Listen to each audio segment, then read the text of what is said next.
Thank you very much, colleagues. First of all, I want to start by apologizing. I hear that there was a problem with the venue. It's just to depict the kind of challenges we have in this country, that you always struggle to even secure a venue.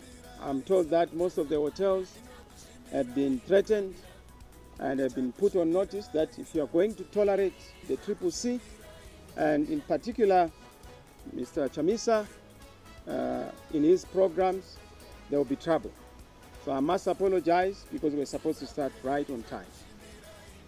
Colleagues, ladies and gentlemen, fellow citizens, I come to you on this wonderful afternoon to deliver my statement following the erroneous, criminal, illegal ZEC announcement of a false result that confirms Mr. Mnangagwa as the leader of our country.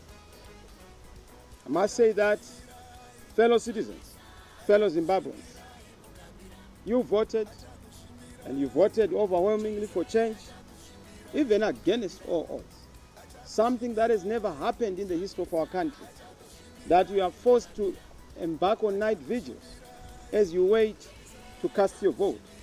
But I would like to thank all of you, citizens of Zimbabwe and the citizens of the world. Particularly the citizens of Zimbabwe, you showed resilience, patience, commitment, and calmness, even in the face of unparalleled provocation.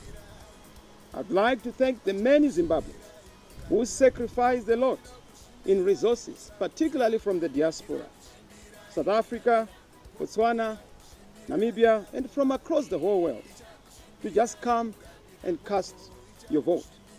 You carried this campaign. Colleagues in the diaspora were and continue to be the source of our funding. You carried our budget, and we're so proud that you provided the resources for the polling agents, for the polling processes, and even for our own campaign. Thank you for your commitment.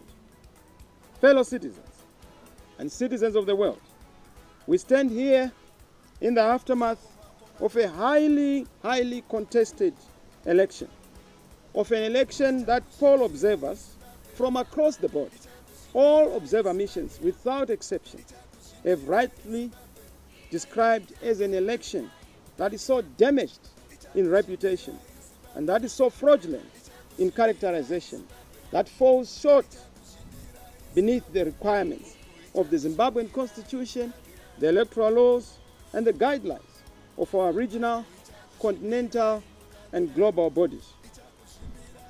However, despite all these obstacles and impediments, these abuses, this election also unleashed a wonderful moment, a surge in resilience and hope from you, the Zimbabwean people.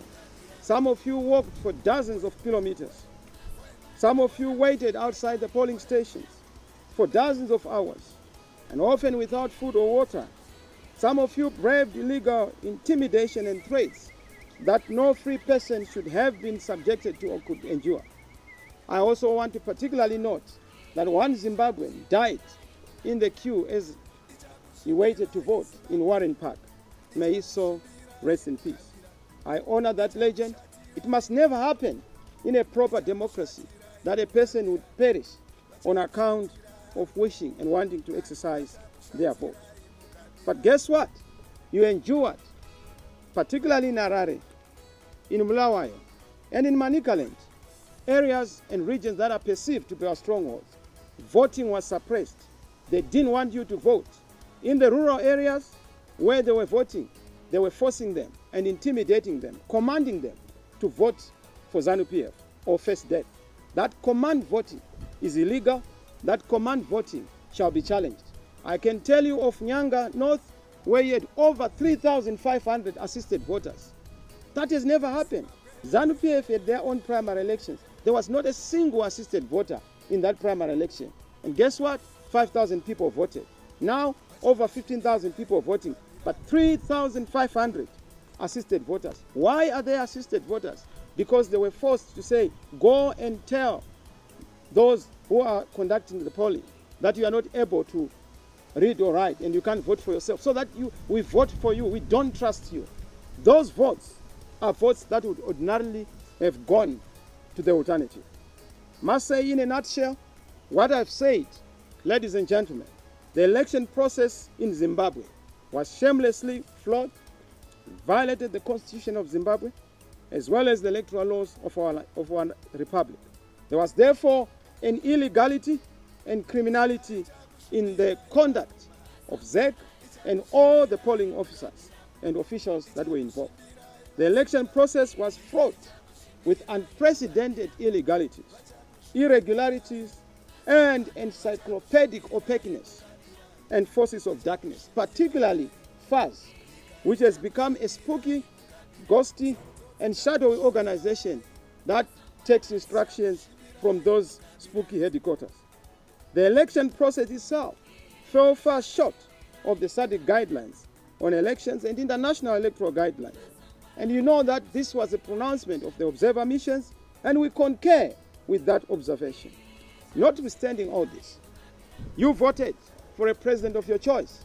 You voted for your representatives of your choice at parliamentary level and at council level. And I want to thank you and congratulate you for that resilience, particularly across the whole country, especially in the urban areas and in the rural areas. There are people who are so courageous. They stood and they were able to stand toe-to-toe to the intimidation of FAS and other institutions like ZANU-PF, the terrorist organization, to be able to cast their votes. It was like a war zone. It was like a situation where they have to brave it, particularly in circumstances of intimidation and terror.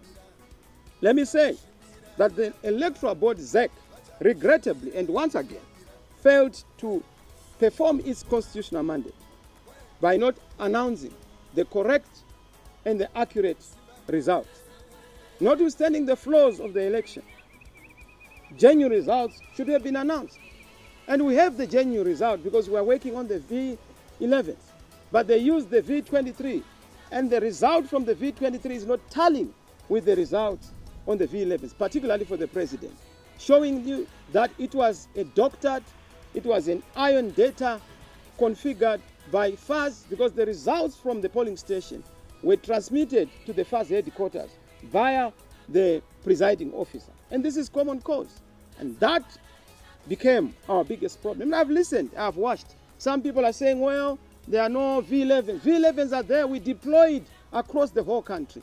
We were sufficiently represented, even though some of our polling agents were chased away, intimidated, and violated, particularly in Mashonaland Central and Mashonaland East, because those are terror zones where people don't exercise their vote. In fact, in Mashonaland Central, I was getting testimonies that people were saying, we did not vote. It was not an election. It was a coercion. So we are still waiting for an election. This one, we're just coerced to vote for ZANU-PF. So it is important that whoever is to sit on the throne of government in this country is aligned in legitimacy. And this can only be achieved through respecting what the people voted for, even in an unfree and unfair election such as this one.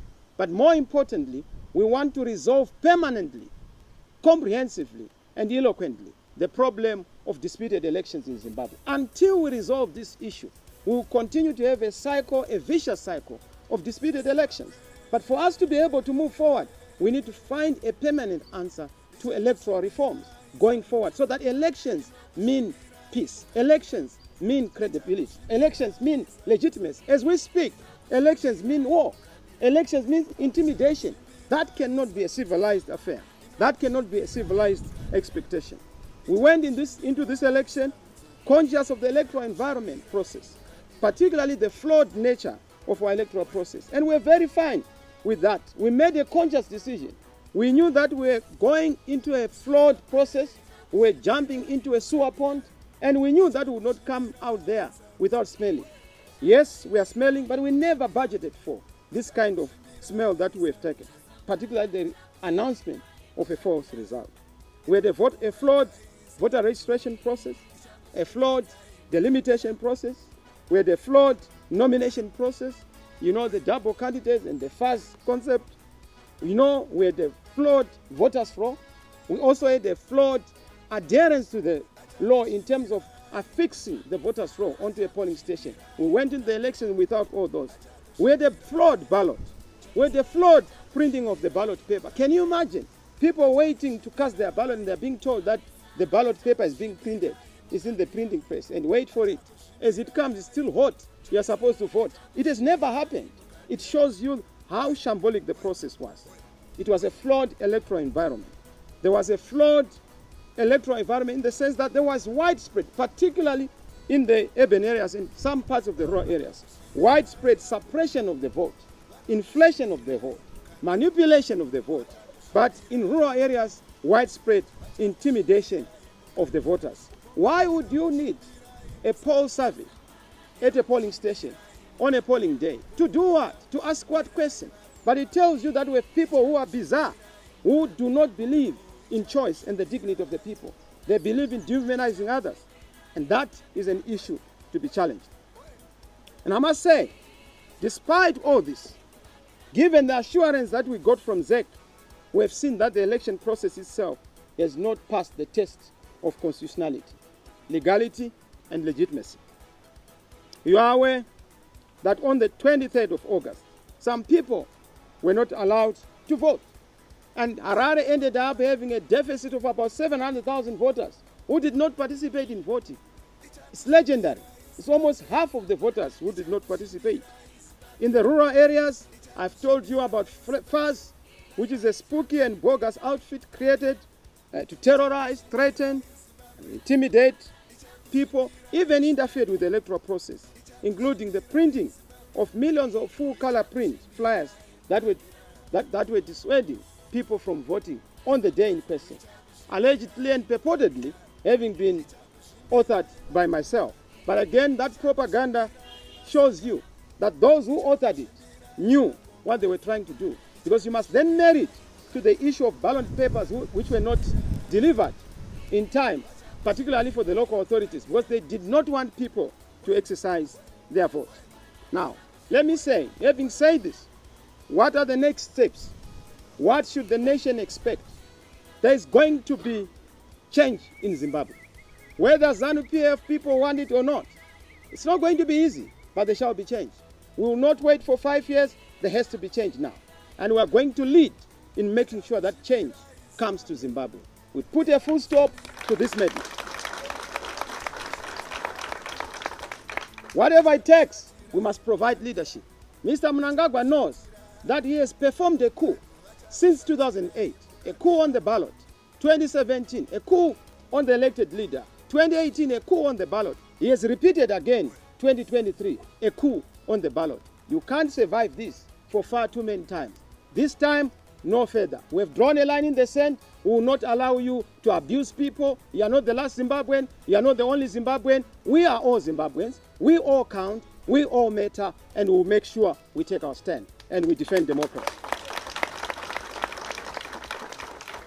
Of course, as I have said, the next steps in the light of the above, it is clear that we are rejecting the election as a sham, the result.